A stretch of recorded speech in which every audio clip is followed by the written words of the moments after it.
Good morning. I hope that everybody's Oh. well, and thank you for being back. I'm actually driving. We're on our way to Kent on holiday for 1.5 hours or maybe an hour, and then we'll be returning. We're going to check out the place of the spiritual spa, and we will let you all know what it's like. So we're going to be listening on the way here, and thank you so much, and I hope you had a beautiful Pesach. And we are really looking and waiting and ready for Mashiach. Okay. Wow. Did you say you're going on a holiday for an hour and a half, or it's going to take you an hour and a half to get there? No, it takes an hour and 45 to get there. We'll probably be there for just over an hour, and then we're driving back. We're just going to check it out. But that will be our holiday in Kent. Okay. Queen Elizabeth Bridge over the river, and we're now in the south. And in Kent, we've entered Kent. Kate? Kent. How'd you say Kent? K-E-N-T. Kent. Kent. Kent. Like, I can't. Some things I can do, some things I can't do. Okay. Hi, Dahlia. You're the driver? Good. Oh, no, you're backwards. Who's driving? American, yeah, because I'm not used to the British backwards way of driving. The one time that I was in a car when I went there, someone picked me up and I went onto the driver's side when I first came to the car, and she said, no, I'll drive you, meaning she'll drive me, and I, till I got it. Anyway, whatever. You can turn off your thing if you want, or you can leave it on, however you want to do it. Today's shir, we're going to give, Rebbetzin Dov has to say the Elinish, who's for. I don't remember, but whoever it's for, it should be for.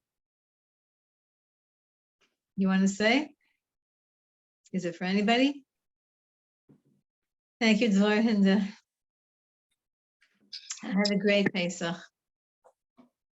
Yeah, he actually went into hospital on the 5th of March, and that was Tanis Esther, and she carried with her Tehillim number 22, and really gave her a huge amount of chizuk. She made her son's bar mitzvah in Eretz Yisrael, Holomoid Pesach, and he was nifta just before Yom Tov. And it was just mamash and nice that he was there and with them the entire time. And it was really a beautiful nice. Wow.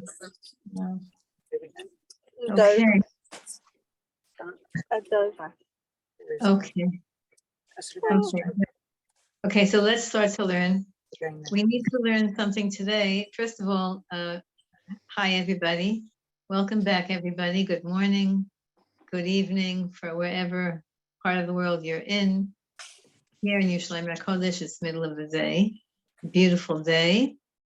A British kind of a day, a little bit overcast, a little bit cool, but very, very beautiful. And before we jump back into all of our projects of what we're learning, I want to just give you a heads up about the Sefiras HaOmer, the time that we're living through right now. Because when you know what you're living through, so you maximize it. As I always give the example of, if you're making a wedding and you need a dress and you need shoes, you need accessories, and and you need to get your sheitel done. So whatever's on sale is what you do. So if the sheitel macher is having a sale on getting your sheitel done, and even though it's a few weeks before the wedding, just get it done because, look at that, Shulamit, look at that. Oh, good for you. Whatever's on sale is what you're going to try to capitalize on. So it would be silly to get if your sheitel needs to be done, so get it done when there's a sale on it. Don't wait till the time that's convenient for you. Do it for when it's it's convenient for your pocketbook. And so Sefiras HaOmer, there's a lot of things that are on sale, and it's important to know what they are so that we get the right things in the right time. Today is the 14th day of the month of the HaOmer, the 14th day of the HaOmer, which is 2 weeks into the HaOmer. Could you imagine we're 2 weeks? We're 2 weeks into the HaOmer. Why can't she do it? 1 second. No, I can't do it. So we're 2 weeks into the HaOmer. We're finishing up the week of the week of Devorah. Okay, so let's just review a little bit what the HaOmer is so that we can maximize it. We have 7 weeks to get ready from Pesach till Shavuos. 7 weeks. And in these 7 weeks, each week we're trying to fix a certain quality in our character. That's the absolutely most practical way to look at Sefiras HaOmer. The most, I guess, down-to-earth way to look at Sefiras HaOmer. Really, what's going on in the Sefiros, in the Shamayim, what's going on in the Sefirot is something that we don't meddle with that. We don't interfere with that. Because every day another one of the Sefirot is clicking in and shining strongly. That's not our realm. Whoever just got on has to mute herself, please. Because it makes background noise, and also because we don't need to know all the things that are going on in your life. So everybody mute yourself. So on a certain level, the Sefiras HaOmer is very, very incredibly complicated, complex, spiritual, sophisticated, and not in our realm. On another level, it's very, very down to earth, and it's about getting ourselves ready for receiving of the Torah. Every year we receive the Torah. This year, Pesach was unusual. Sefiras HaOmer is unusual. Everything is unusual this year. Whoever's in the background is making noise. Let me see who it is. Sheila, you have to mute yourself. Marcel has to mute yourself. Janice has to mute yourself. Marcel, can you mute yourself, sweetie? If you can, that would be great. Okay. Ruthie, you have to mute yourself once you get on. Good. Yeah. And there's a 44 number that can mute themselves. Golden Naharia has to mute herself. Ruthie Portnoy, mute yourself, please. Yeah, I'll come on again when I'm at home. I can't do it on my phone. I don't know how to do it. Okay. I'll do it at home.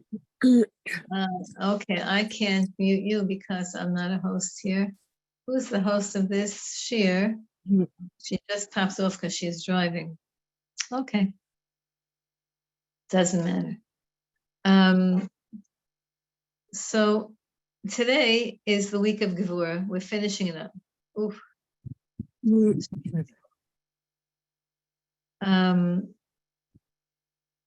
It's so funny, Ruthie, you look like you're in the operating room, like you're a doctor and they're doing surgery. That's what the lights look like to me. So I'm going to just try to get you up there. Oh, okay.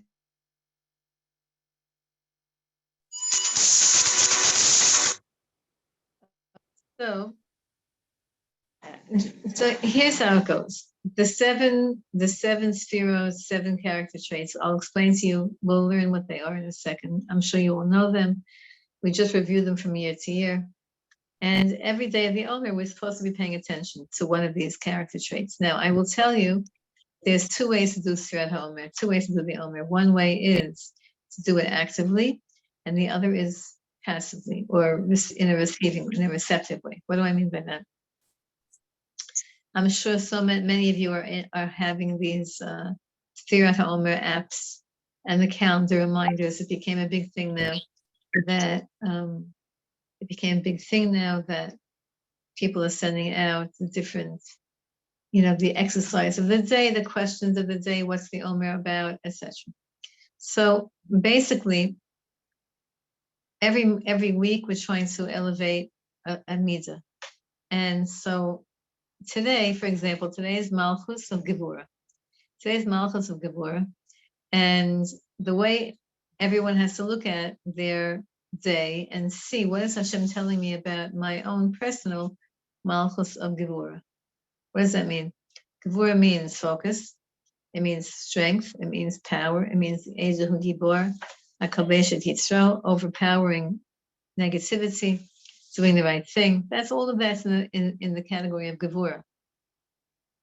Studying Torah, the Torah is called Devorah. When we're judgmental, that's called Devorah. When Hashem judges us, which He's allowed to, that's called Devorah. We're not allowed to judge others. Only Hashem could judge. So all of those areas are called Devorah. Malchus, which we're going to learn in a few weeks from now. Malchus, and every Thursday that we're having a shiur is going to be the Malchus aspect of that midah. Every Thursday this year Thursday comes out the Malchus aspect of whatever that week is. So Malchus means the practical, down-to-earth, getting God into your life. So Malchus of Devorah today is a very practical day. And it's good because it's a Thursday and we're all getting ready for Shabbos. And the word Malchus, which means royalty and dignity, is about Hashem in your life. It's about making Hashem the Melech in your life. You're not the Melech, even though in your house you're the Malka, right? But in the world, Hashem is the Melech. Hashem is the Melech, and we have to ascribe everything to Him. So Malchus of Devorah is a powerful, proactive saying, Hashem, you're the Melech, and there's nothing but you. Now we know this in our brain, but the point of life is to get it into our bones, to get that idea carved into our being so that we're never overwhelmed, we're never confused, we're never upset. That takes a lifetime to master, right? To master the idea that Hashem's in charge. It's emunah, bitachon, all the things that you know. What I want to talk about now, though, is not that, even though that's today. But what I want to talk about is the general overview of how the Sefiras HaOmer works for you, how it should work for you, and what we should be doing for next week. So every week we'll do the upcoming week.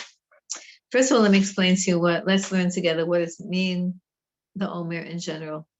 Everybody has individual, unique, good points, and everyone has individual, unique things that we're not perfect in.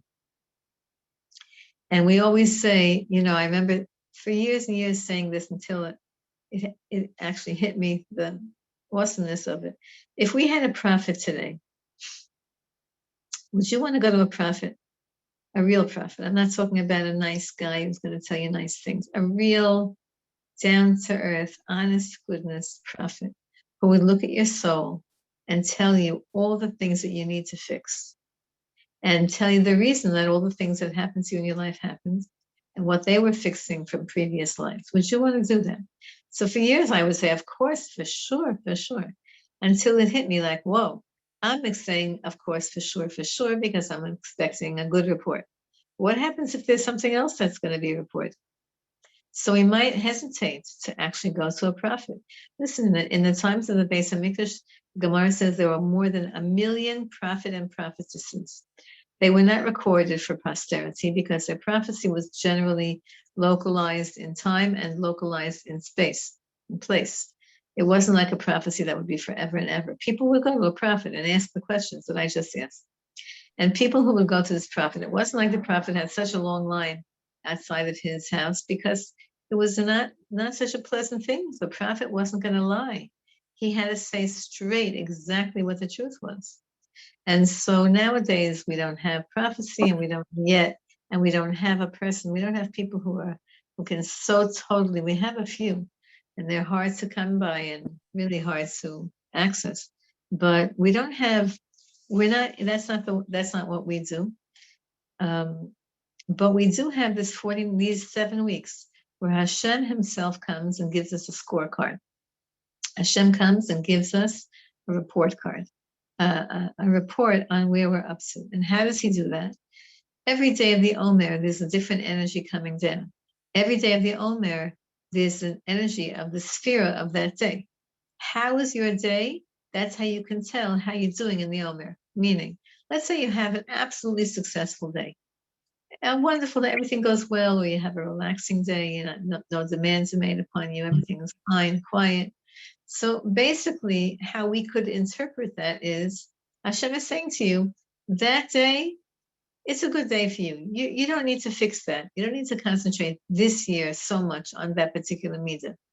You still have to count the day, but you're having a good day, as opposed to, let's say you have a very, very challenging, hard day. Whatever you start doesn't work.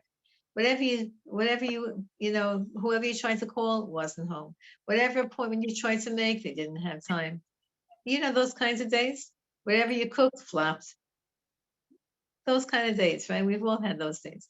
If you have those days, that kind of a day in Spirit HaOmer, it's to pay attention to the meaning of that day, to pay attention to the meaning, to the character trait of that day, and to try to work on that character trait. Aviva, sweetie pie, could you try to mute yourself? Because there's background noise. Thank you. So let's say, for example, you have, let's say today. Okay, let's say today, we're hoping that today is going to be a great day. But let's talk about yesterday, because today we still have potential for yesterday. Yesterday in the Sefiras was Yesod of Devorah. It means being very powerful, making sure that your relationships are strong in a healthy way. It's about relationships. Yesod is the relationship aspect of Devorah. It's about checking, like, am I too harsh with certain people in my life? I know, but I don't know how to mute a phone number. The phone number 44, whatever that phone number was, all phone numbers, if you're listening on the phone, you have to mute it. Because I know, but it's harder to mute on the phone. You have to press a button on the Zoom thing, and I don't know what button it is. Thanks, Golden. Anyway, so let's say yesterday was a hard day for you. It means that you have to pay attention to, how am I being too strong and pushy and aggressive and bossy in my relationships? Or are my relationships focused and disciplined? Because Devorah has so many aspects to it, and Yesod has so many aspects to it. So Yesod is about relationships, it's about purity, and Devorah is about power. So if yesterday was a hard day, you might want to examine that. Okay, let's see who that is. Whoever's on the phone, and Aviva Pels, Aviva, sweetie, if you could hear me, please mute yourself on your phone or on your computer. Thanks. Okay, so, a few times I caught myself saying, oof. You remember that I forgot her, Mrs. Paley, LA. She said, don't say oof, say kuf. Kuf is parakuf in Tehillim, Mizmola Todah, which means say thank you. So Israelis say oof, like when something goes wrong, when there's something, they're annoyed with something, that's the example. I don't know what they say in the UK, and I already forgot what they said in America. But Israelis, you say oof. And it was such a brilliant redirection when she said, don't say oof, say thank you, say kuf, say thank you. Okay, so that's how you do the Omer. You see how your day is. You see if Hashem is sending you messages. If you're having a good day, say thank you, Hashem, that I seem to this year not need to work so much on whatever the good day is, Mida is. You're not going to have too many bad days because Hashem doesn't give us so much homework. But every once in a while during the Omer, because the Omer is a time of din, or could be a time of din. And so we want to pay attention to the days, the individual days. You might have a great day and your husband's having a hard day because he has different things that he has to fix and you have different things that you have to fix. And also, let's say, for example, you're keeping tabs. Remember last year I said everybody should keep a Sefiras notebook and keep it from year to year. And I remember, so let's say you're keeping tabs in your Sefiras, and you see that last year in Yesod of Devorah, you had a hard day. And the year before in Yesod of Devorah, you had a hard day. And this year, yesterday, you had a great day. Maybe Hashem is saying to us, good, you worked on it. You worked on it. You're doing okay now. Hashem could also be saying to us, you don't need to, this year you have to be focusing on something else, not this. not Yesod Shabigvura, but something else. So pay attention to the days. If you need to know what the quality of the day is, what the mitzvah, what the character trait of the day is, you can either look it up or you can text me and I'll talk it over with you. Or you could talk it over with whoever knows and see if it relates to you. That's called doing your work of midos by receiving Hashem's messages and then taking it and then fixing it, doing something with it. Well, sometimes it could just be that Hashem is telling you a very simple message. The other day, was it yesterday? It was yesterday. Yesterday I had to do some stuff in town and I wanted to go to the hotel. Not in that order. So I got to the area of the hotel and I said, you know what, let me see if I should do one errand first. And that errand there was no way I could do that errand. And I saw Hashem saying, go to the hotel. First you start the day by the hotel. Then afterwards, you'll go into the errands and you'll see it'll go easily. The kachaya, and that's how it was. So sometimes Hashem makes things that in that day itself, you're getting the message, and in that day itself, you're fixing it, you're catching the message, you're fixing it, and you go on. That's how you work with HaOmer. Either you wake up in the morning and you say, okay, today I'm going to be nicer to my kids because it's, Yesod Shabbat, whatever, Shabbat Gvura. Either you do it proactively, which means you're choosing to see what I can do today actively to fix that quality, or you're waiting to see how the day goes for you. And you really should try to do both. Of course, we should be proactive. And that's why one of the reasons we can't steer at night, the night before. Last night we counted already 14 days. Why do we count at night? Okay, we count at night for many halachic reasons. But in terms of the topic that we're going through now, you count at night so that you can know what the next day is going to be about. How should I prepare myself for the next day? How should I prepare my mitzvot? How should I prepare everything? Hi, Naomi, you have to mute yourself, sweetie. Okay, now I want this to, so we know now what the Omer is. We know that it's a time of character repair. We also know that we're counting up to Shavuos, getting ready for the receiving of the Torah. Every single year on Shavuos, we receive our portion of the Torah, meaning Hashem says, this year, here's the amount of shiurim that she's potentially could listen to. Now, the actuality of that is up to you. Are you going to listen to the shiur or not? That's your free choice. But Hashem is giving you a blank check on Shavuot, Chag HaShavuot, the Chag Matan Torah, the day that we receive the Torah, the holiday of receiving of the Torah. Hashem apportions to us the amount of Torah that's possible for us to achieve and to learn and to integrate for the whole upcoming year. In other words, now we're still learning Torah from last Shavuos. Then Hashem said, okay, this is the Torah that they're going to have for the whole year. Now we're at the end of the Torah year, so to speak. So we're learning the Torah that Hashem enabled us or gifted to us from last year. This coming Shavuos, we want more Torah. We want more Torah. We want more depth of Torah. We want to remember more of the shiurim that we learn. We want to integrate the shiurim that we learn. That happens on Shavuos. It happens on Shavuos. When on Shavuos, I'm not quite sure. I always feel it happens at the Ten Commandments when we're in shul listening to Sefiras Devorah, the Ten Commandments, and accepting upon ourselves again the Ten Commandments. That's when I feel, I sense, I imagine that Hashem is, like looking and sending each person their allotments of Torah for the upcoming year. Remember that it's a potential allotment. It's up to us to actualize it. It's up to us to come to the shiur. It's up to us to open the sefer, open the book. It's up to us to have a telephone. And whoever just came on, please mute yourself. That's Aviva again. Okay. Whatever you could do is good. Even if you just don't move the phone or the device, sometimes even just moving it makes noise, and just quietly, that'll be fine. Okay, so now we have it in the Omer, and we have it also in the Parsha, and that's why, and we have it also in current events. All of these things are coming from the same place. Of course, everything comes from Hashem, but this year and this week we can see this all jiving together and coming together. Why? In the Parsha, we have a double Parsha, the Shabbos, Tazri and Matzorah.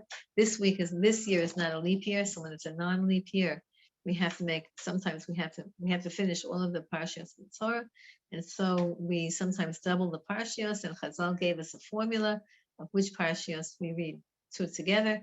This year we have a double parsha, Tazria and Mitzvah. If you read the Tazria Mitzvah parshiyos, you might think that they're irrelevant.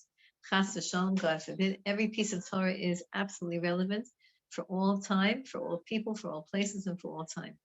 But the parsha talks about the avodah, the service in the Beis Hamikdash when a woman has a baby, and the difference between having a baby girl and having a baby boy, and how a woman after she gives birth and she has a week or two, depending, a boy for a boy, a week, for a girl 2 weeks, she has then she's able to, believe it or not, go to the mikveh. All of us, if you've been privileged in this life to have children, and if not, then you must have had them all in a previous life. So you know that nowadays, when a woman has a baby, so she generally gets to the mikveh about 6 weeks later. That's when she gets clean. That's when she stops bleeding. She gets clean. The time to the Beis Hamikdash, it was a whole different setup, much better for a woman, much better for a couple, and that is after the first week. And for a boy, or after the first 2 weeks for a girl, she went to the mikveh. She wasn't completely finished bleeding. Then she, no matter what was going on inside of her, she was able to be with her husband for the next, for a boy, for an extra 33 days, total 40 days. For a girl, an extra 66 days, total 80 days. And then she brought her karbanos and she went to the mikveh again. now we add on extra strictness because of the lack of the Beis Hamikdash, and also because of suspicions that our bodies have changed. So that's the beginning of the parsha, Beis Hamikdash stuff. The second part of the parsha, that's the very beginning. Then the next end of the parsha and the entire next parsha is talking about a person who has the spiritual affliction called tzara'at.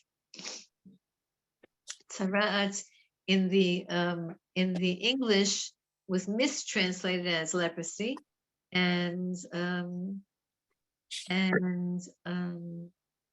we'll just call it tzara'at, which is what I think the Art Scroll, when they finally translated it, I think they just left it as Sefiras. In the Art Scroll, I think their decisions on how to translate words is, if there's a baby, like last week in the parsha with all the animals that were kosher, so many of those animals we don't know what they are. They just wrote the English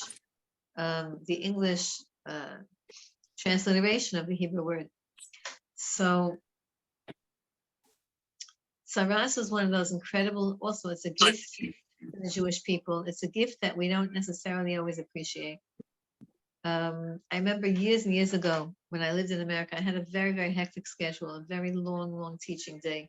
And every 3-4 months, I would just wake up in the morning completely exhausted, couldn't move. And I wouldn't be able to go to school that day. You know who passed away? They're announcing it now. Chazan Moshe Stern.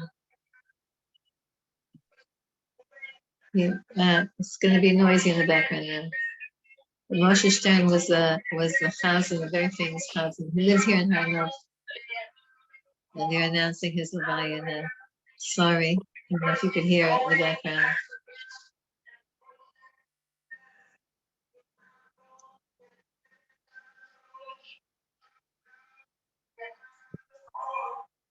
I just met a woman today on the bus, and let me just close the window 1 second.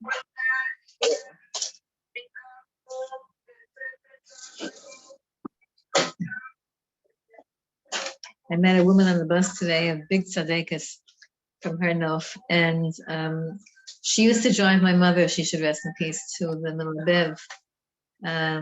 Yeah.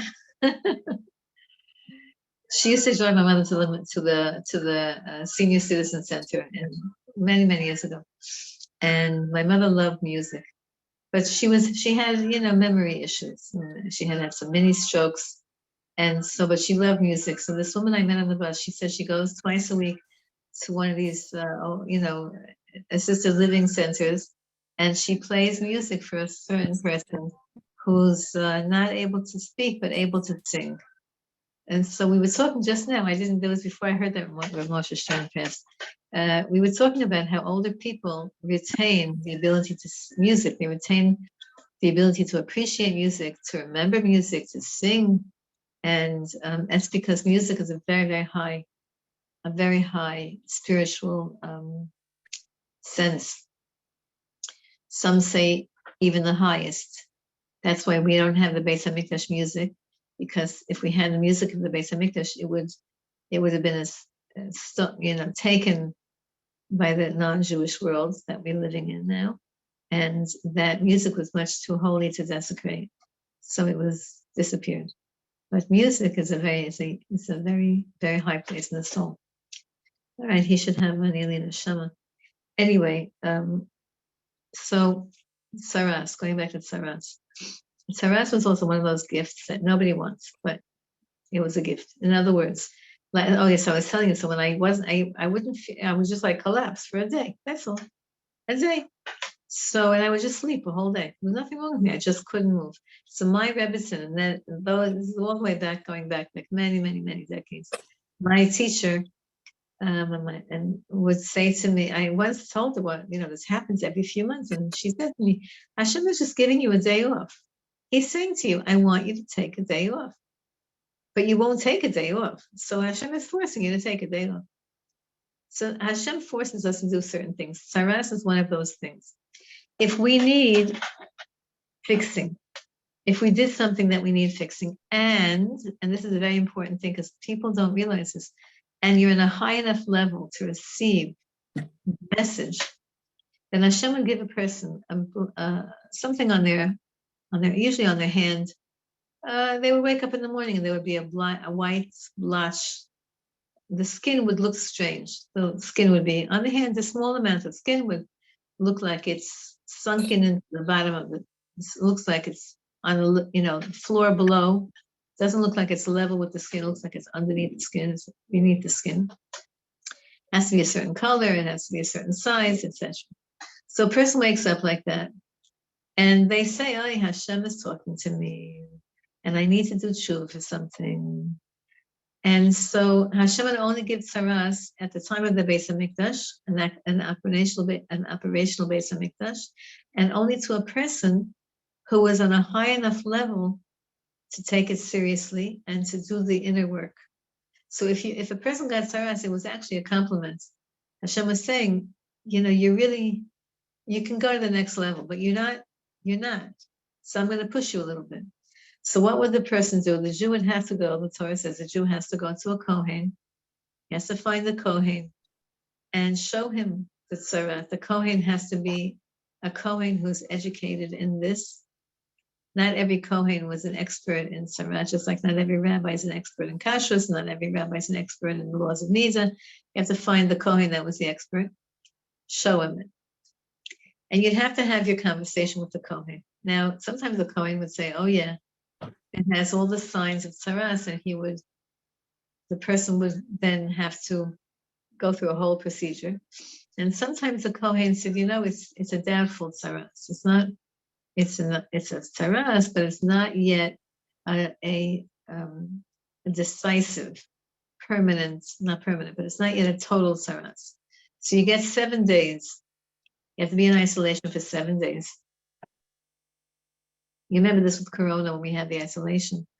So they had to be in isolation for 7 days. And in those 7 days, before the person went into isolation, and it could be a woman or a man could get saras. We know about Miriam.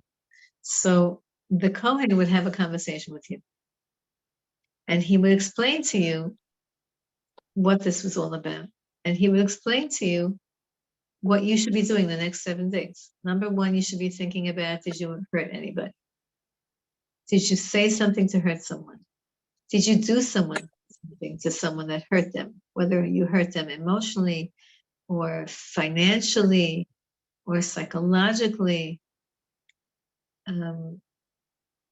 so that they felt very alone and they felt very isolated because of what you did to them.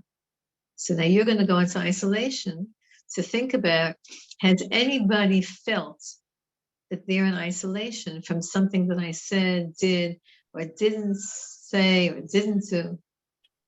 Also, a person would go into isolation to give them enough time to feel how much we need each other. We need each other. Each one has, as the expression is, everyone has to scratch the other person's back. Or, as the Gemara says, no one can free themselves from prison. We need somebody else to free us. Or, as the tzaddikim say, bless you whoever sneezed and who's not muted. The tzaddikim say, we're all one team, right? B'nai Yisrael is one team. But it's always good to have some superstars on your team. You know, we're all one team and we're all doing the work, but when you get these superstars who are super incredibly talented, it always helps. That's the tzaddikim. So, and the people who are devoting their lives to Klal Yisrael. So the Kohen would have a whole conversation with this Jew or Jewess, with this woman or this man, and tell them, listen, clearly Hashem sees that you're on a high level, because regular people didn't get Sefiras. Most people don't know this. I'll explain to you why. Because the Gemara says that as much as we study the laws of Shemiras Halashon, and as much as we try so hard to be nice to each other, and as much as we're trying so hard to do Ben Adam L'Chavero, human nature is such that we're creatures that we want to survive. And we're not always, so the Gemara says that most everybody fails every once in a while in these kinds of Ben Adam L'Chavero, these sins between people and people. Most people fail at some point. So you can't have the whole Jewish people having tzaras, because then there'll be no place to go, because everybody has to go in isolation. There's not enough places in the world to do that. So only the special people, and this is according to Rabbi Breitowitz says, or the really evil people. I didn't catch if he had a source for that. But the really, really evil people, oh yeah, we do have sources for that in Tanakh. They were given tzaras to show, and they were given not small amounts of it. It was all over them to show the world, stay away from these people. They are dangerous. They are bad. And tzaras is not a contagious disease. When they mistranslate it as leprosy is a contagious disease. And there used to be a leper hospital here in Jerusalem, because leprosy is a virus. And it's contagious, but it has nothing to do with this tzaras. It's just that was mistranslated like that because it also affects the skin. Leprosy also affects the skin. Anyway, but tzaras is not, you're not in isolation because you're contagious, but you're in isolation because your midah are contagious. Your character traits might be contagious. What do I mean by that? We all know what that feels like to sit at a wedding and you're sitting around the table, a whole bunch of people, and one lady there is blabbering and she's talking things that she shouldn't say, and she's saying things about other people that she shouldn't say, and you know, that type of lack of fulfilling the laws of Shemiras Halashon. When you hear that, it weakens your own resolve to keep your mouth clean and pure. So sometimes a Baal Lashon Hara and a Baal Machlok is a person who has a habit of saying Lashon Hara, or has a habit of engaging in making quarrels, making people annoyed with each other, getting two people to be upset with each other. Those kind of people have to stay away from society because they're a danger to society. Anyway, the Kohen has a whole discussion with this person. And then the Kohen says, okay, now I'm not sure exactly, and it's a back and forth. It's not like the person says, well, could it be because I said such and such to so and so to such and such, and the Kohen said could be. And so the Kohen they would discuss it. And then the person would have 7 days to stay by themselves. And out of town. It's not like you could stay in your house. It wasn't like a home quarantine. You had to go outside the city or outside the neighborhood. There were special houses there, like huts there, and you had to stay there. And you had to do tshuva. First of all, you had to immediately, let's say you hurt someone financially, before you went into isolation, you would rectify that. You would call the person up, pay them back, whatever, and ask them, say you're sorry. And then you would go and do tshuva. And have this reflection, self-reflection. You know, nowadays, most people can have self-reflection, maybe maximum an hour. This was 7 full days. And you have to not let people come near you. And it was embarrassing. Anyway, at the end of the 7 days, the Kohen came back and he looked at the piece on your skin again to see what happened. Whether Hashem said, okay, you did good, go home. So if the patch on the skin got smaller, or even if it stayed the same, then the Kohen said, okay, Hashem accepted your tshuva, and the restitution that you made to that person was accepted. So he said, it'll clear up soon. You have to do some karbanos, you have to do some offerings in the Beis HaMikdash, etc. Nowadays, we're not on the level to have a Beis HaMikdash. We're also not on the level to do karbanos, and we're also not on the level to have tzaras, because we would all probably need psychiatrists and all kinds of antidepressants if we would be diagnosed with tzaras. We wouldn't be able to handle it.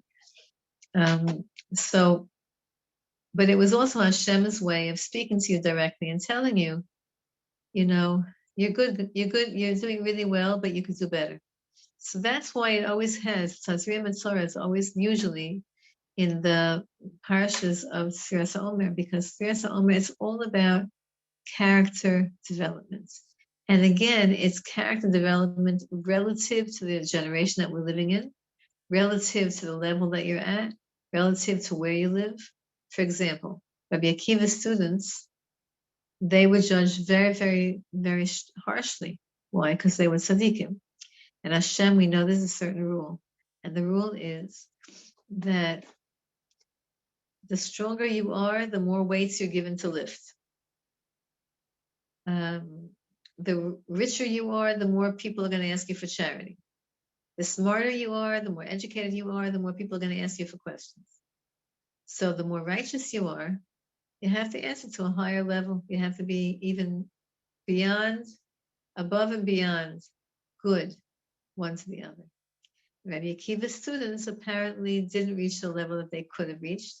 There's all kinds of Kabbalistic messages about the Gilgul Neshama and who these 24,000 students were and who they came back as, and that's not our topic. But it was even the beginning. It was about character development, even of the greatest tzaddikim. So all of us are in this boat. We're all doing our character development now until Shulas. And so now we know what's going on planet Earth. We know, I'm sure you've heard, every rabbi who speaks, and every Rebbetzin who speaks, are all saying the same thing. No one is ignoring the fact that the last groups of people who were murdered on Kiddush Hashem were siblings and family members. We can't ignore that. It's just too, this one is so obvious. Sometimes Hashem sends us messages, we have to figure out, is this what he means? Is this what he means? But this is so obvious. Starting from last 2 years ago, like HaOmer, when we had the casualties and so many siblings were killed. And now these the last few weeks. So what it means is, what all the rabbis are saying is that we have to start looking at each other as brothers and sisters. We have to stop looking at each other as the other person, the neighbor, the in-laws, the bus driver, the taxi driver. Stop looking at the other person as whatever you look at them as, and say, this is my brother, this is my sister. This is my sister and this is my brother.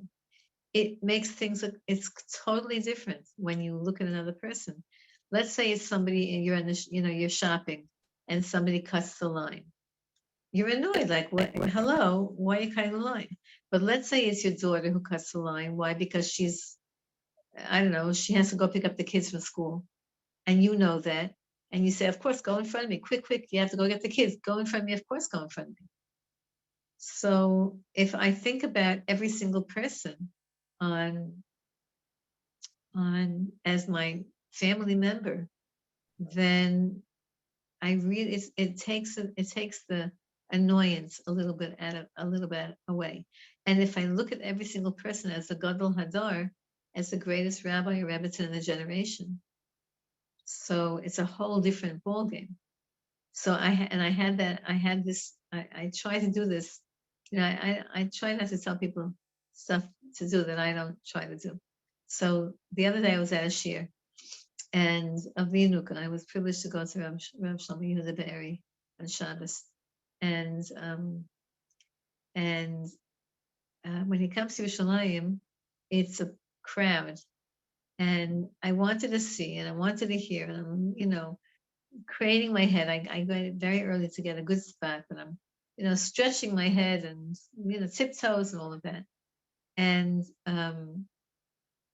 the way that they made the mechitza, it was a cloth mechitza because it wasn't in a regular shul with a built-in mechitza. It was in a big giant event hall, and they set up the mechitza. They make their own mechitzas. They don't, because the mechitza in this hall was like shorter and see-through-ish. So they make their own. They bring big curtains and they string them up, and so the mechitza was a curtain. So there was a lady next to me, and then there was the mechitza. So a guy, one of the men on the other side of the mechitza, was trying to maneuver his way, and he gave a zetz. He was moving, but he gave a zetz to the lady next to me, and then she gave a zetz to me. So we were all like, got moved because this guy was trying to get around. And he didn't realize that there were ladies right on the other side. So of course you're annoyed, like, well, hello. But I didn't want to be annoyed. It was Shabbos. I was by tzaddik. Like, you don't want to be annoyed. So I thought, what can I do? A split second. I said, if that was the Rav who had done that, would I be annoyed?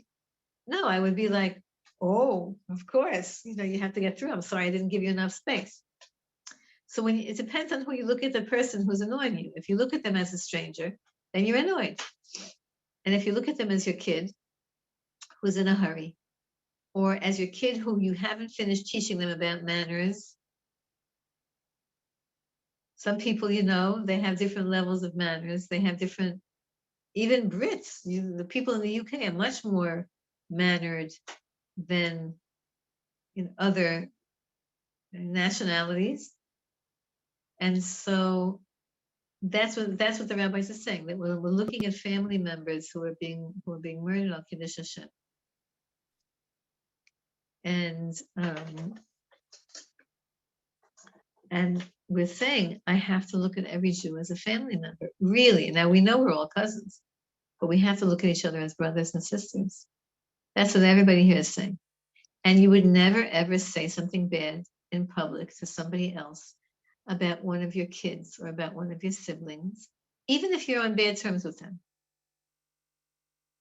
Your prince over there, he wrote a book and he badmouthed his family. I didn't read that book, but I heard what people say he said, so I don't know firsthand. But it seems they're angry with each other now.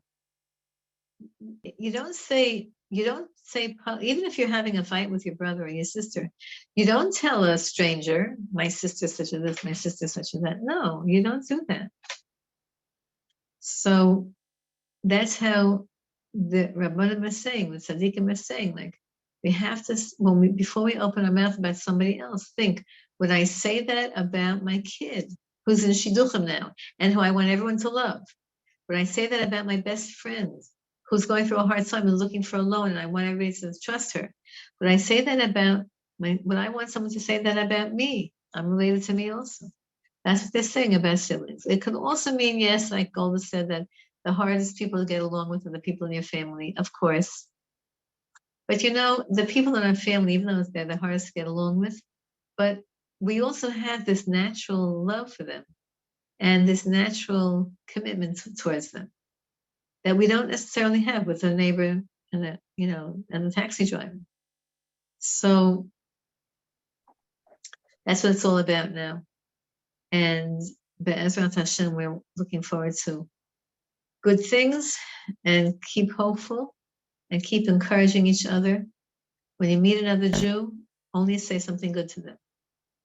The more you start it to do that, the more it becomes natural. It might seem weird, like, I just met this lady on the bus. I haven't seen her in 5 years, but I'm trying. So I said to her, I remember you took such nice care of my mother. Remember, we had a wonderful conversation. Each Jew, me'oded, each person. Of course, everybody's family is the hardest for them. That's why God gave you that family. God gives you your relatives that are the hardest people to get along with. Yeah. But that's because you can handle it. Hashem doesn't give you something in your family, except, of course, the exceptional crazy things. But generally, that's just how it is. Sisters, siblings, parents, spouses, kids. I always say that I heard from a big tzaddik that the hardest the hardest child that a person has is the Mashiach of that family. Meaning that child that's the hardest, that puts everybody on edge, and everybody has to be try so hard not to lose patience. That child is giving the biggest midos work to the people in that family. Try the best that you can. You can try the best that you can. Try the best that you can. And say to Hashem, before you do anything, say, Hashem, please help me. Please help me to succeed in this. Please help me to do this right. Please help me to daven. Please help me to be nice to so-and-so. Ask Hashem all the time. Please help me. Please help me. It's the best thing to do when you feel overwhelmed. Please help me. Please help me. Okay, but Ezrat Hashem next week. I didn't even get to Sefiras. Okay, Hashem, you're gonna have to. I'll tell you quickly Sefiras. Okay, someone is bothering me here. I'm gonna tell you quickly Sefiras. Sefiras means perfection. Chesed is love. Devorah is, thank you, Shalom. Chesed is giving without reasons, loving without any reason, just loving for the sake of loving, giving for the sake of giving, total outpouring. That's chesed.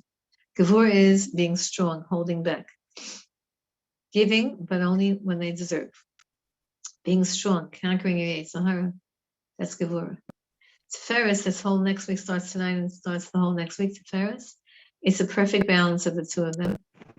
And everything that's perfectly balanced in the world is under the category of Sefiras. Now, Chesed is extreme.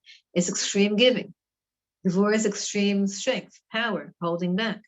Sefiras is everything that's balanced. So, for example, what do you need to constantly be balanced? Your health. The Rambam says that. What do you need? What teaches us how to be totally balanced? The Torah. What is a completely balanced statement? Something that's truthful.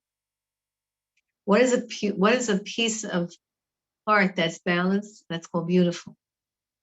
I once read this years and years ago when I was a teenager. When you're a teenager, you read all the beauty magazines because you want to be beautiful. So even from teenagers. So I read a magazine that said beauty is about symmetry. And I remember this from how many years ago, teenager? A long, long time ago. It's about symmetry. It's about, because if you could find an app that will do this online. If you take a picture of yourself and then you cut you make a picture down the middle and you take a picture of your right side and then you flip it over to make two right sides that you face a picture of you with a right side and the flipped over right side. And then you do the same thing with the left side. You see that you have three different faces, your real face, and then two right sides. In other words, take a picture of your right side of your face and then transform it or flip it over. And that same picture, the same way your eye looks here, should look on that side. You see you have different faces. Our faces are not necessarily symmetric. But this beauty magazine said the more symmetric you are, the more beautiful you are. But that works actually Kabbalistically because beauty means perfect balance.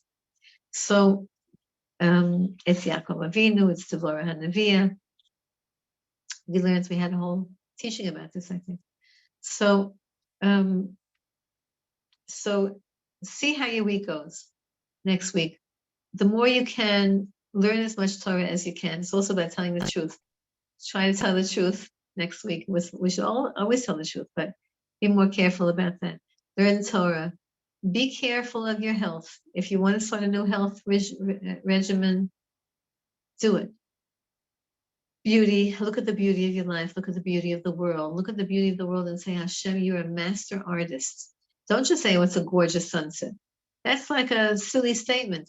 It's a gorgeous sunset, and Hashem, you're the one who made that gorgeous sunset, and you make beautiful things.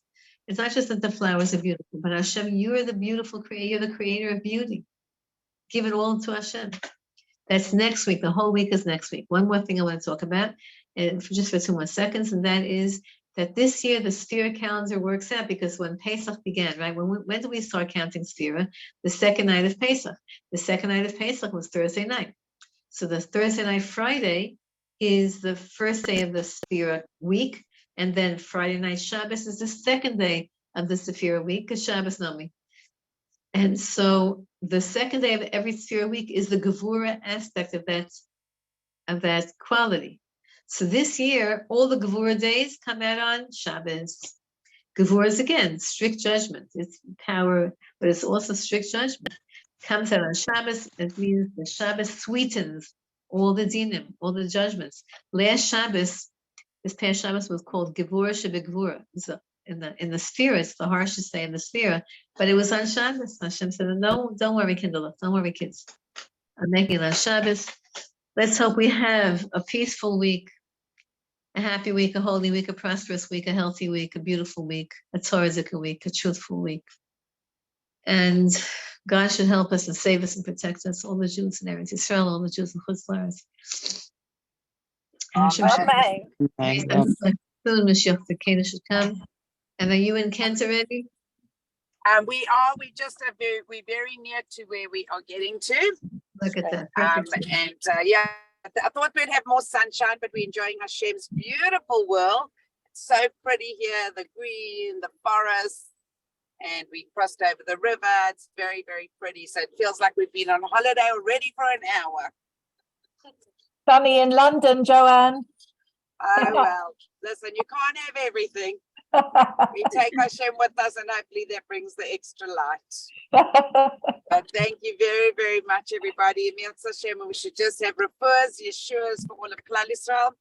And be zoicha to improve all our midas to the best that we can for ourselves, and we will definitely have the vision of making sure that we're looking out for it. Amen. Amen. Amen. Amen. Good Shabbos, everybody. Good Shabbos. Shabbat Thank you.